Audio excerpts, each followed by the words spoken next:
पढ़ेंगे types of equality, ठीक है। तो सबसे फर्स्ट जो टाइप्स ऑफ इक्वालिटी, समानता के कितने प्रकार होते हैं, ठीक है। सबसे फर्स्ट है नेचुरल इक्वालिटी, ठीक है। नेचुरल इक्वालिटी का सिंपल सा एक डेफिनेशन है कि हम सब जैसे फिजिकल फीचर्स, हम सब इंसान है तो हमारे फिजिकल फीचर्स है, कुछ साइकोलॉजिकल ट्रेट्स है, मेंटल कैपेबिलिटीज है, ये सब क्या होता है, कॉमन होता है हर इंसान में, ठीक है।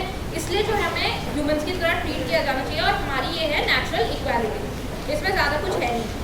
और ये बेसिक है किसी भी ह्यूमन राइट्स और फ्रीडम्स को, मतलब ह्यूमन राइट्स मतलब जो मानव अधिकार है उसे क्लेम करने के लिए या अपनी फ्रीडम के लिए, ठीक है, कि हम सब इंसान हैं। और दूसरी चीज़ है सोशल इक्वालिटी। सोशल इक्वालिटी मतलब सामाजिक रूप से इक्वालिटी। सामाजिक रूप से इक्वालिटी क्यों ज़रूरी है? सामाजिक रूप से इक्वालिटी का मतलब है कि हर इंसान को, जो भी समाज का पार्ट है, उन इंसानों को इक्वल अपॉर्चुनिटी, मतलब इक्वल जो है रूप से मौके मिलने चाहिए।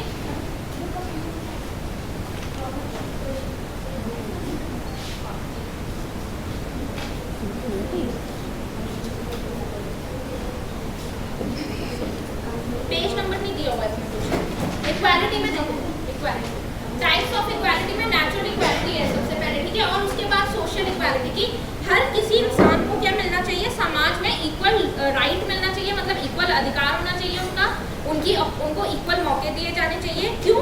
ताकि जो है सारे जो पूरे समाज का विकास हो सके और हर इंडिविजुअल का भी मतलब समान रूप से विकास हो सके, ठीक है। इसलिए जो है सामाजिक जो समानता है वो बहुत ज़्यादा ज़रूरी है। और किसी भी तरह से भेदभाव नहीं होना चाहिए उनकी राइट, फ्रीडम ऑफ स्पीच पे, मतलब कि आपको कुछ भी बोलना है और उस पर कोई भी भेदभाव नहीं होना चाहिए। कि मान लो आप कह रहे हो कि अच्छा ठीक है ये लड़की है तो ये नहीं, ये लड़का है तो ये बोल सकता है, लड़की कुछ नहीं बोल सकती है, ये चीज़ गलत है, ठीक है। ये समाज में इनइक्वालिटी है। ये समाज, हमें क्या चाहिए, हमेशा सोशल इक्वालिटी चाहिए कि आप समाज में जो है मतलब समानता आ सके। और चाहे कोई लड़का हो, चाहे लड़की हो, चाहे कोई बिहार से आ रहा हो या चाहे कोई केरला से आ रहा हो, चाहे कोई भी कास्ट का हो, चाहे कोई भी रिलीजन हो, तो सबका क्या होना चाहिए, कुछ चीज़ें कॉमन है मतलब समाज में। जैसे हमारे फ्रीडम ऑफ स्पीच हो गया, प्रॉपर्टी राइट्स हो गए, कोई भी सोशल गुड्स है, सर्विसेज है, उन्हें एक्सेस करने वाले हो गए। और सामाजिक जो ये समानता है वो इसलिए ज़रूरी है ताकि पूरे समाज का विकास हो सके, लोगों का विकास हो सके। तो किसी भी रूप में भेदभाव नहीं होना चाहिए, ठीक है, समाज में। ये है सोशल इक्वालिटी। उसके बाद है पॉलिटिकल। अच्छा, जो हमने 3 एलिमेंट्स पढ़े थे पिछले बार, वो सोशल इक्वालिटी का कहीं ना कहीं पार्ट है कि कोई भी प्रिविलेज नहीं होना चाहिए किसी के पास, वो वाले जो थे, ठीक है। उसके बाद थर्ड है पॉलिटिकल इक्वालिटी, राजनीतिक जो समानता होती है। अब पॉलिटिकल इक्वालिटी में क्या हो सकता है, equal opportunity for participation of all in the political process, मतलब हर किसी को इक्वल पार्टिसिपेशन मिलना चाहिए जो भी पॉलिटिकल प्रोसेस है। कोई बात कर रहे हैं क्या पीछे? जो पॉलिटिकल प्रोसेस है उसमें हर किसी को इक्वल अपॉर्चुनिटी मिलनी चाहिए कि वो पार्टिसिपेट कर सके। अब जैसे आप जब ग्रीक नेशंस में देखोगे अर्लियर टाइम्स में, तो जो स्लेव्स थे, दोज हु वर स्लेव्स और वुमेन, उनको मतलब they did not had the right to vote या टू चूज द गवर्नमेंट, या जो भी उस टाइम का जो पावरफुल लोग थे, जो एरिस्टोक्रेटिक पीपल बोलते हैं उस टाइम पे, जो भी पावरफुल लोग थे बेसिकली, या जो आदमी थे, जो थे मेल मेंबर्स, सिर्फ वही जो है वोट कर सकते थे या वही जो है पावरफुल डिसीजन ले सकते थे। मतलब एक औरत या एक स्लेव है, वो क्या थे, वो पूरी तरह से आपको मतलब उनकी जो ज़िंदगी थी वो पूरी तरह से दूसरों के ऑर्डर्स पे चलती थी, ठीक है। तो इसलिए कहते हैं जो पॉलिटिकल इक्वालिटी है इस टाइम पे बहुत ज़रूरी है। क्यों? ताकि जो सामाजिक, जो जैसे हमारा राइट टू वोट है, आप देखो राइट टू वोट सबसे मतलब पॉलिटिकल इक्वालिटी का सबसे बहुत ही मतलब बोलेंगे अच्छा एग्जाम्पल है। क्यों? क्योंकि इसमें हमारे कोई ऐसा डिस्क्रिमिनेशन तो है नहीं कि भाई आप इस कास्ट के हो तो ही आप वोट कर सकते हो, या आप यहाँ के इस जगह के हो आप कर सकते हो, या आप इस रिलीजन के हो, या आप लड़के हो तो ही आप कर सकते हो। मतलब आप चाहे लड़की हो, चाहे आप किसी भी एज के हो, 18 से अबव ऑब्वियसली, तो आप क्या कर सकते हो, राइट पार्टिसिपेट कर सकते हो, ठीक है। तो universal franchise, universal adult suffrage कहते हैं। और मैंने ये आई थिंक पहली क्लासेस में ही बताया था कि जो बहुत सो कॉल्ड विकसित देश है या डेवलप्ड सोसाइटीज़ है, वो हमेशा कहते हैं कि वो हम तो बड़े डेवलप्ड है, बट उनके वहाँ जो ये राइट्स का कॉन्सेप्ट है, ठीक है, ये जो बेसिक कॉन्सेप्ट है राइट टू वोट, ये पता है कब आया? ये राइट टू वोट आया जब 1920s में उनके पास आया। वो कब इंडिपेंडेंट हो रहे थे, मतलब वो 100-200 साल पहले इंडिपेंडेंट हो गए, उनके उसमें जो राइट टू वोट है वो आया 1920s में। और हमारी कंट्री 1947 में इंडिपेंडेंट हुई और उसी के साथ हमें राइट टू वोट मिला।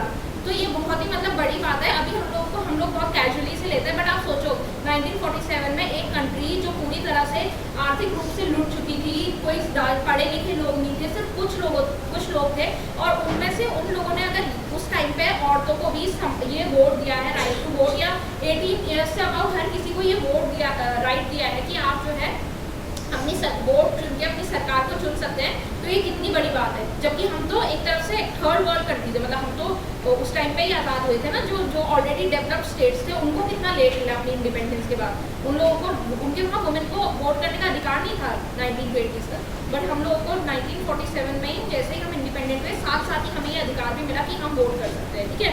तो ये सब क्या है, ये पॉलिटिकल इक्वालिटी का पार्ट है। उसके बाद आता है इकोनॉमिक इक्वालिटी। इकोनॉमिक इक्वालिटी मतलब आर्थिक रूप से समानता।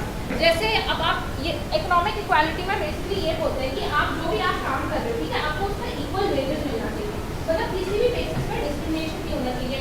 वही जो जिस बेसिस पे होता है, कास्ट, रिलीजन, जेंडर, किसी भी बेसिस पे जो है डिस्क्रिमिनेशन होता है, तो वो ये कहते हैं कि ये डिस्क्रिमिनेशन सही नहीं है। आपको, आप जो भी काम कर रहे हो आपको उसको इक्वल वेज करना मिलना चाहिए। जैसे ये कई बार आप डिबेट देखोगे, जैसे बॉलीवुड का एग्जाम्पल ले लेते हैं हम लोग, तो उसमें क्या बोलते हैं कि कई बार एक्टर जो होता है उसको हमेशा ज़्यादा पेमेंट मिलती है, ठीक है, जबकि एक्ट्रेस भी उतना ही काम कर रही है, उतना ही घंटे आ रही है, हो सकता है एक्ट्रेस ज़्यादा काम करे, ठीक है, बट हमेशा एक्टर को, और बहुत बड़ा डिफरेंस होता है, ठीक है, अमाउंट जो उनकी जितना भी पैसा उनको मिलता है, तो बहुत बड़ा डिफरेंस होता है, मतलब एक्टर को बहुत ज़्यादा पैसा मिलता है, मेल एक्टर को, ठीक है।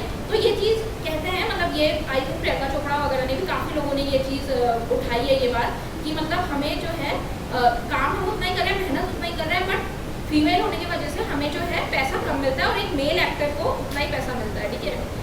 तो ये चीज़ नहीं होनी चाहिए इकोनॉमिक इक्वालिटी। तो मैंने बॉलीवुड का एक एग्जाम्पल दिया, बट अगर आप नीचे लेवल पे भी देखो, तो अगर आप प्राइवेट जॉब्स में देखो, कई बार ऐसा होता है जो लड़कियां अगर वही काम करती है तो उनको कम सैलरी मिलती है और लड़कों को ज़्यादा सैलरी मिलती है, या कोई पर्टिकुलर रिलीजन से आता है या पर्टिकुलर कास्ट से आता है तो उनको ज़्यादा सैलरी मिलती है, कम मिलती है। बट सरकारी नौकरी आप देखोगे, अगर एक लड़की डीएम बनती है या एक लड़का डीएम बनता है, दोनों को इक्वल सैलरी मिलती है ना, तो इकोनॉमिक इक्वालिटी या आर्थिक रूप से समानता है वहाँ पर, क्योंकि वो सरकारी नौकरियाँ मिल रही हैं। बट अगर प्राइवेट में देखो तो अभी भी ये होता है। तो मतलब इकोनॉमिक इक्वालिटी जो आर्थिक रूप से समानता है वो यही है कि जो भी काम कर रहा है, जो काम कर रहा है उसको इक्वल, उतना ही इक्वल पेमेंट मिलना चाहिए, किसी भी बेस पर डिस्क्रिमिनेशन नहीं होना चाहिए, ठीक है।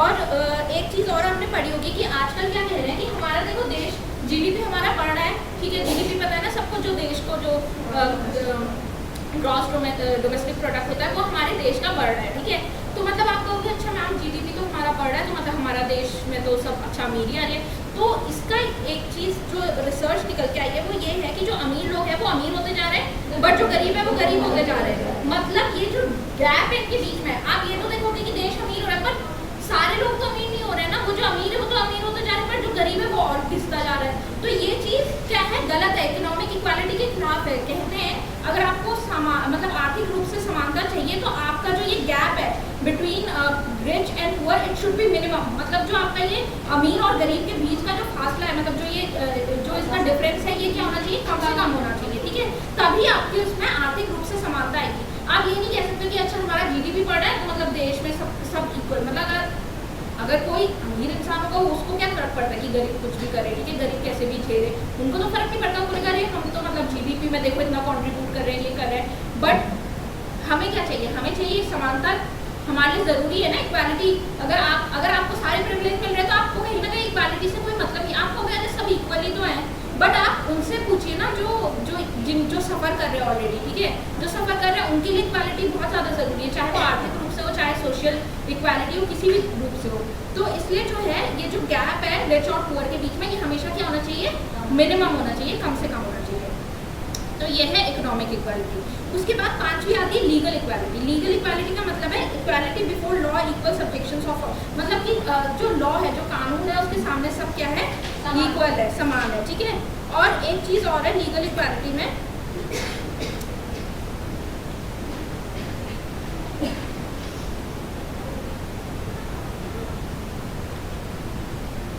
जैसे आप देखोगे, जैसे कसाब का केस था, ठीक है, कसाब तो जानते हैं ना, ये जो टेररिस्ट अटैक हुए थे, ठीक है, मुंबई में, उसमें जो टेररिस्ट थे वो कसाब थे, या फिर ये निर्भया केस था, ठीक है।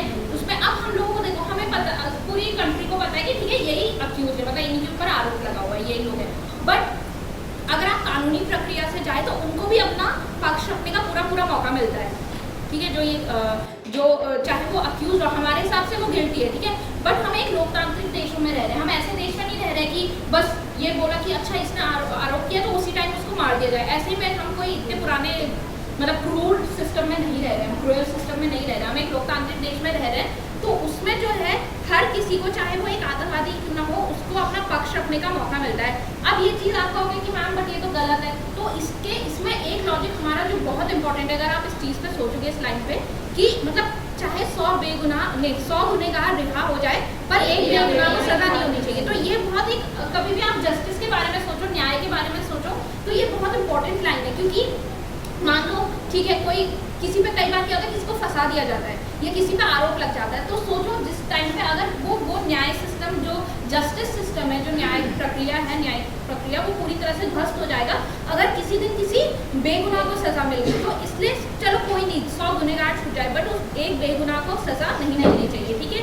तो इसीलिए जो है लीगल इक्वालिटी होती है, ताकि समान रूप से हर किसी को जिसपे भी आरोप लगाया, ठीक है, अक्यूज्ड है, वो आरोप लगाया भी उसके ऊपर, कल्प्रेट नहीं है, वो गिल्टी नहीं है, दो चीज़ों में बहुत डिफरेंस होता है, ठीक है। आजकल क्या होता है, अच्छा ये है, हाँ इसी ने किया होगा, यही गलती है, यही गलत है, इसको उसको कल्प्रेट बना देता है सिस्टम। वहाँ केस का फाइनल डिसीजन नहीं आया होता है कोर्ट पे, पर लोग क्या करते हैं उसको, अच्छा ये गिल्टी है, ठीक है। तो उसमें हम क्या वर्ड, हम नहीं, जो लीगल एक्सपर्ट्स है, जो एडवोकेट्स हैं, वो टर्म यूज करते हैं अक्यूज का मतलब होता है कि उन पर आरोप लगा है, बट आरोप प्रूव हो गया है ये नहीं। जब आरोप प्रूव हो जाता है उसके बाद क्या हो जाता है, वो गिल्टी हो जाते हैं या कल्प्रेट हो जाते हैं कि हाँ इन्होंने ये किया है। बट जब तक उनके ऊपर